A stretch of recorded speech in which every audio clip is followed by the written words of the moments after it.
Hello, welcome to the last Tea and Chat of 2020 with me, Basil, from Trowbridge Library.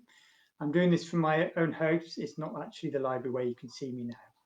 Today, we're going to be doing some poems and some readings from some of our volunteers around the county, Wiltshire. I hope you enjoy what you hear. Okay, some favourite poems are festive, some less festive, but all well loved things by people. Okay, what I thought I'd do, this is the final session we've done in December. Steph and Phil and I have all done one just to say thank you to our volunteers over the years.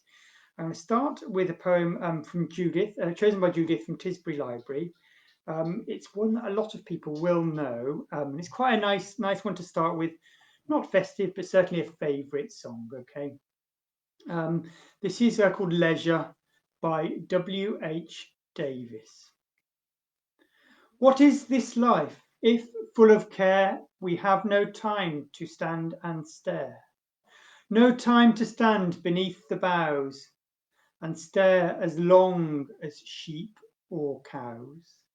No time to see when woods we pass, where squirrels hide their nuts in grass. No time to see in broad daylight streams full of stars, like skies at night. No time to turn at beauty's glance and watch her feet, how they dance. No time to wait till her mouth can enrich that smile her eyes began. A poor life this, if full of care, we have no time to stand and stare. Stand and stare. Maybe we've done quite a lot of that this year as well, but remember you can do it mindfully. It's quite a nice thing to do. Got that one from one of the books from the library, 100 Favourite Poems. Had a good rummage round yesterday to try and find all the poems in the library. Okay, it's a nice favourite one to start off with, and a second one that I really like, and I actually have done before to tea and chat, but it's not a bad one to do. George, over in Wilton Library, George Toomey. Hi to George. You chose this one. It's by W.B. Yeats, William Butler Yeats, and it's called The Lake Isle of Innisfree. Okay, and it goes like this. I will arise now and go to Innisfree, and a small cabin build there of clay and wattles made. 9 bean rows will I have there, a hive for the honey bee, and live alone in the bee-loud glade.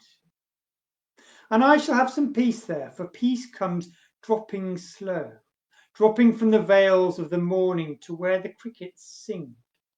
Their midnights all a glimmer, and noon a purple glow, and evening full of the linnet's wings. I will arise now, and for always night and day I hear the lake water lapping with low sounds by the shore. While I stand on the roadway or on the pavements grey, I hear it in the deep heart's core. A real longing to go somewhere to the wild Lake Isle of Innisfree, somewhere a popular place. Okay, for W.B. Yeats. Maybe takes you somewhere as well. Okay, I hope you like that one as well. So thank you, George, for that. That's a lovely one. The next one is going to be a little bit of a reading from an extract from a book. It's our first festive one, if you like. It's a bit more topical for this time of the year. A favourite story of a lot of people, Little Women talking, telling the story of the 4 March girls and their mother living at home, thinking about their father who's gone to fight in the American Civil War. Okay, and it's following their life through the years that he's away. This little bit comes from the first chapter, and thinking about a letter. They're actually talking all about Christmas as well, so it's very apt. This was chosen by Vanessa, one of our lovely volunteers at Trowbridge Library, who I know personally as well. So hi to Vanessa. I hope you're well, and I hope you enjoy my reading of this. Now, I was looking in the library yesterday for a copy of the book on the shelf, and somebody's borrowed it, which is great. And I thought, well, I must have one at home, and had a look around, couldn't find one at home, but did find it on the RB Digital ebook library that we have. So I've downloaded it onto my phone. Doesn't look so good maybe for you to see me reading from a phone rather from a book, but there we go. Okay, still the same words. Okay. So this is chapter 1. Dad, the Reverend March, has just sent a letter home, and Mum's opening it out, and she's going to read the letter out to all of them, and that's where we start. Okay. They all drew to the fire. Mother in the big chair with Beth at her feet, Meg and Amy perched on either arm of the chair, and Joe leaning on the back, where no one would see any sign of emotion if the letter should happen to be touching. Very few letters were written in these hard times that were not touching, especially those which fathers sent home. In this one, little was said of hardships endured. The Concord. It was a cheerful, hopeful letter, full of lively descriptions of camp life, marches, and military news, and only at the end did the writer's heart overflow with the fatherly love and longing for the little girls back at home. Give them all of my dear love and a kiss. Tell them I think of them by day, pray for them by night, and find my best comfort in their affection at all times. A year seems very long to wait before I see them, but remind them that while we wait, we may all work so that these hard days need not be wasted. I know they will remember all I said to them, that they will be loving children to you, will do their duty faithfully, fight their bosom enemies bravely, and conquer themselves so beautifully that when I come back to them, I may be fonder and prouder than ever of my little women. Everybody sniffed when they came to that part. Jo wasn't ashamed of the great tear that dropped off the end of her nose, and Amy never minded the rumpling of her curls as she hid her face on her mother's shoulders and sobbed out, I am a selfish girl, but I'll truly try to be better, so he mayn't be disappointed in me by and by. We all will, cried Meg. I think too much of my looks and hate to work, but won't any more if I can help it. I'll try and be what he loves to call me, a little woman, and not be rough and wild, but do my duty here instead of wanting to be somewhere else, said Jo, thinking that keeping her temper at home was a much harder task than facing a rebel or two down south. Beth said nothing, but wiped away her tears with the blue army sock and began to knit with all her might, losing no time in doing the duty that lay nearest to her, while she resolved in her quiet little soul to be all that father hoped to find her when the year brought round the happy coming home. To all the girls and the mother sitting round the armchair, listening to the letter, thinking of their father, trying to do their best by him as well. Very sweet bit of the story. It's a lovely story to read, actually. I hadn't read it for ages, so I did have a little skim through of it last night. And it was lovely. Okay, thank you, Vanessa, for that one. That's a very, very nice choice. I'll say hello to all the other volunteers that I've got over in Trowbridge Library. Just to say thank you to all you've done over the last year, and we're missing seeing some of you in the library, but it'll be good to have you back hopefully sometime in 2021. So hi to Mo and to Lawson and Diane and Mary and Margaret and Yvonne and Jan. Okay, nice to see you. All right. Vanessa also chose another poem, which is quite a sweet one. Okay, it's a bit more gentle, slightly less festive. It's about sleeping. To Sleep by John Keats. So it's a change of pace a little on this. In fact, before I do that, I'm going to have a little bit of a cup of tea. I've got a little bit of festive stuff. I've got a reindeer on my mug, and if you can see one, there's up on the piano, there's also a reindeer sitting there as well. Cheers. That's nice. So John Keats, To Sleep. Oh, soft embalmer of the still midnight, shutting with careful fingers and benign our gloom-pleased eyes, embowered from the light, enshaded in forgetfulness divine. O soothest sleep, if so it please thee, close in the midst of this thine hymn my willing eyes, or wait the amen ere thy poppy throws around my bed its lulling charities. Then save me, or the past day will shine upon my pillow, breeding many woes. Save me from curious conscience that still lauds its strength for darkness, burrowing like a mole. Turn the key deftly in the oil wards and seal the hushed casket of my soul. Maybe some people are having trouble sleeping at the minute, and I kind of quite like the last couple of lines of that. Turn the key deftly in the oiled wards and seal the hushed casket of my soul. Stop the creaky door, seal the casket of my soul, and sleep.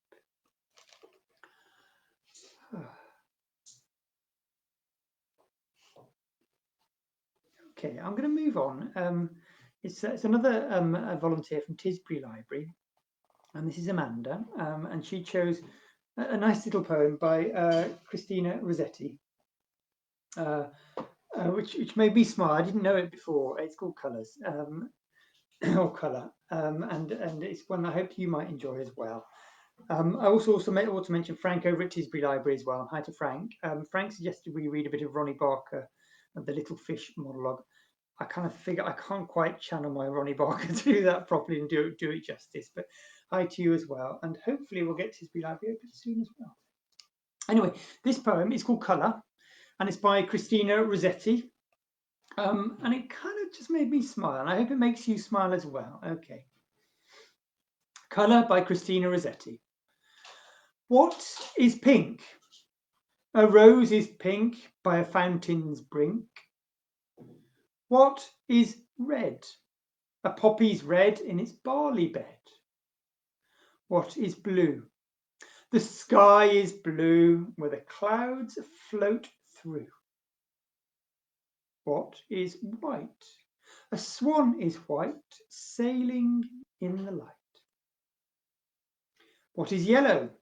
Pears are yellow, rich and ripe and mellow. What is green?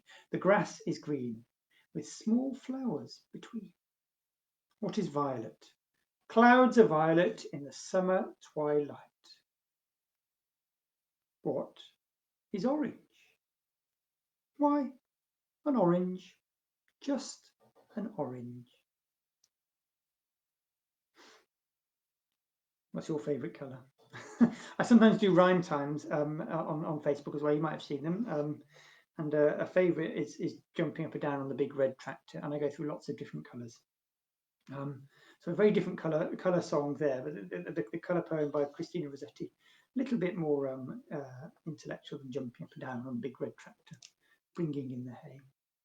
But I do like the orange, I think, because I always used to enjoy that. Always. Why orange? Why is an orange orange? It's the only colour that is a noun as well. Is that right? It means the same thing. I suppose there is a green as well, but it's not quite the same, is it? Okay. So I hope you enjoyed that. And my favourite colour, I think, is orange. Why? Just an orange. Just an orange. Okay. Hope you enjoyed that one by Christina Rossetti. And thank you ever so much, Amanda, for choosing that one for me. It's going to be a new favourite of mine, I think. I quite like that one. Thank you. And while I was looking through to find a copy of the Christina Rossetti poem as well, I had forgotten, but I did know, and I was reminded that she also did the words to one of my my favourite carols, Christmas carols, okay, which is In the Bleak Midwinter. Okay, so I'm going to read you is in the Bleak Midwinter. I couldn't find a copy written down apart from in my carols book. Okay, so it's actually written with the music stave as well. Okay, hope you're enjoying all these poems. They're kind of poems for anyone, for children, for adults, for anyone who likes listening to the spoken word. In previous ones, I've talked about how it's really nice to have things read out loud to you sometimes. And as children, we get read books lots, bedtime stories and that kind of thing, but less so as adults. But anyone is welcome to listen and join in, or just listen to me talking, okay, as well. All right. With your cup of tea and your Christmas cake if you wish. Okay. So we've got In the Bleak Midwinter. I'll finish off with this one, the last poem that I'm going to do. And I am going to do it as a poem. I'm not going to sing it out. Okay. In the bleak midwinter, frosty wind made moan. Earth stood hard as iron, and water like a stone.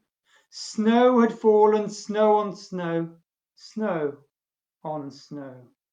In the bleak midwinter, long ago. Our God, heaven cannot hold him, nor earth sustain. Heaven and earth shall flee away when he comes to reign. In the bleak midwinter, a stable place sufficed, the Lord God Almighty, Jesus Christ. Enough for him whom cherubim worshipped night and day, a breast full of milk and a manger full of hay. Enough for him whom angels fall down before, the ox, the ass, and camel, which adore. Angels and archangels may have gathered there. Cherubim and seraphim thronged the air, but only his mother, in her maiden bliss, worshipped the beloved with a kiss. What can I give him, poor as I am? If I were a shepherd, I could bring a lamb. If I were a wise man, I would do my part. Yet what I can, I give him. I give my heart. In the Bleak Midwinter, words by Christina Rossetti. You may know the hymn. Okay, well, I hope everybody has a nice break over Christmas, a bit of a restful time, hopefully. Hopefully you can get in touch with your friends and family, even if you can't see them this strange year. And here's to 2021. Hopefully 2021 will be a bit easier than 2020.